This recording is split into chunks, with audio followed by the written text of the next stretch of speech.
జనసేన పేదల పార్టీ అని, పేదల పక్షాన నిలబడి పోరాడు పార్టీ అని అన్నారు జనసేన ప్రొద్దుటూరు అభ్యర్థి సోమశేఖర్ రెడ్డి. రాబో ఎన్నికల్లో జనసేన పార్టీకి ప్రజలు పూర్తి మద్దతు ఇచ్చి పేదల కోసం పోరాడే పార్టీని గెలిపించాలని కోరారు ఆయన. వచ్చే ఎన్నికల కోసం అన్ని ప్రధాన పార్టీలు ముమ్మర ప్రచారం చేస్తున్నాయని, కానీ ప్రజల్లో నాయకులు ప్రజల కోసం నిలబడిన పార్టీలను మర్చిపోవద్దని ఆయన సూచించారు.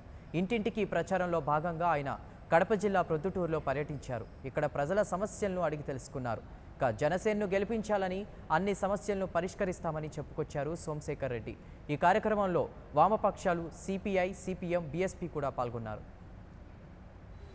ఎన్నికల సమరంలో భాగంగా ప్రొద్దుటూరు అసెంబ్లీ నియోజకవర్గం వాజ్పేయి నగరంలో ఈరోజు ఇక్కడ ఉన్నటువంటి ప్రతి కుటుంబాన్ని మేము తట్టి లేపి చూస్తే ఎక్కడ చూసినా సమస్యల వారుగా కనిపిస్తున్నాయి. కనీసం తాగునీరు సౌకర్యం కూడా అందించలేనటువంటి పరిస్థితుల్లో ఈ యంత్రాంగం ఉంది. ఇక్కడ పాలక పక్షాలు ఏమైనాయి, అసలు ప్రతిపక్షాలు ఏమైనాయి, కనీసం వాళ్లకు అంటే వాళ్ళు మనుషులు కాదా, వాళ్ళకు తాగునీటి సౌకర్యం కూడా అందించలేనటువంటి దౌర్భాగ్య పరిస్థితిలో ఉండడం అనేటువంటిది జనసేన పార్టీ తరఫున మేము తీవ్రంగా ఖండిస్తున్నాం. మా పార్టీ ఈరోజు ఈ పరిస్థితిలో ఉన్నటువంటి చూసి జనసేన అధ్యక్షుడు అందుకోసమే ఈరోజు సామాన్యుడి కోసం ఈరోజు ఈ జనసేన పార్టీ అనేటువంటిది ఏర్పాటు చేసి ఎన్నికలేకి వస్తున్నాం.